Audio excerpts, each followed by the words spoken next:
For today's upcoming January 6 hearing, advance notice points to important witness protagonists in the committee's quest to take down the fascist wannabe and ex-White House inhabitant.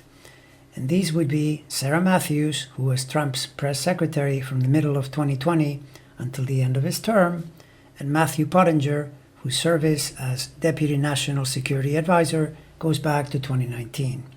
Both these individuals resigned their posts in disgust, more or less immediately upon realizing the seditious cockroach was up to fomenting some rather serious violence in order to keep himself in power. I'm not sure if anybody knows whether these two would have testified regardless, but my impression is that recent testimony from other prior support staff in Trump's orbit, like Cassidy Hutchinson and Pat Cipollone, may have encouraged later witnesses to find their courage and come forward to tell us all what they saw and what they know. When I look at the astrology, I note that Trump's sixth sign of servants and support staff is Capricorn, and so I would always look to Saturn as the ruler of Capricorn to find out what might be going on. Saturn being Saturn, that's already a problem from the start, because if your work supporters are Saturnian, then they are likely to work hard for you and even display a solid level of discipline, which, as an aside, is an ingredient the Orange Menace is completely unacquainted with. But in any case, if they're Saturn connected and they choose to join your quest, they'll likely be loyal and committed, and there'll be a chance they might turn against you if you eventually do something they simply cannot abide, and let's face it, fomenting deadly violence to try to overturn an election you lost might just qualify as a bridge too far, even for these previously loyal minions. In past videos, I showed how Trump's Neptune, transiting through his 8th sign, squaring his sun and moon, coming from a birth condition of a T-square, the ever-infamous Access Hollywood T-square, would signify a period when his past lies would catch up with him,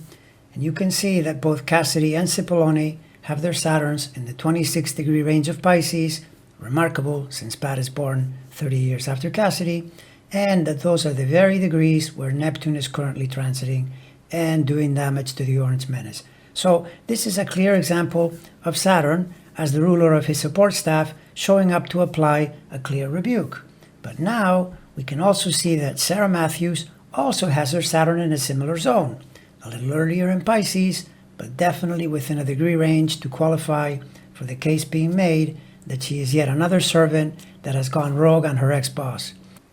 And other planets in her chart join the fray because on top of the Saturn rebuke, notice that her natal Eris opposes the Trump natal Jupiter, suggesting that at some point she might decide to go to war against his very inappropriate expansive urges, Jupiter, which you'd have to say well qualifies through an attempt to violently overthrow the government. And her Neptune at 25 plus Capricorn is also a threat because it opposes Trump's Venus-Saturn conjunction, and since it falls in his 6th sign again, we're back to the same thing, danger from a support person who turns against you.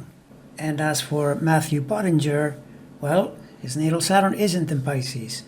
but look where it is, 19 degrees Gemini, which therefore also qualifies it very nicely as another potential rebellious ex-supporter that chose to stick it to Trump because that Saturn is right on Trump's sun and opposite his moon. And we could also add a late Aquarius Mars that, given the wrong conditions, will put itself in challenge to Trump's late Leo Mars because that's exactly what oppositions can do. In the final analysis, Sarah Matthews and Matthew Pottinger mostly qualify as Republican supporters and even loyal Trump minions, but I think we do have to thank them for recognizing how far they were willing to go along with their crooked boss, so that when they saw him break the law in an especially disgraceful way, they decided enough was enough, and through that decision, they are yet again mirroring the astrological panorama quite precisely, and their testimony in today's hearing is very likely to signify yet another major blow to the rapidly evanescing credibility of the slimiest and most disgraceful president in history, as well as strongly contribute to the ever-growing legal peril he finds himself in.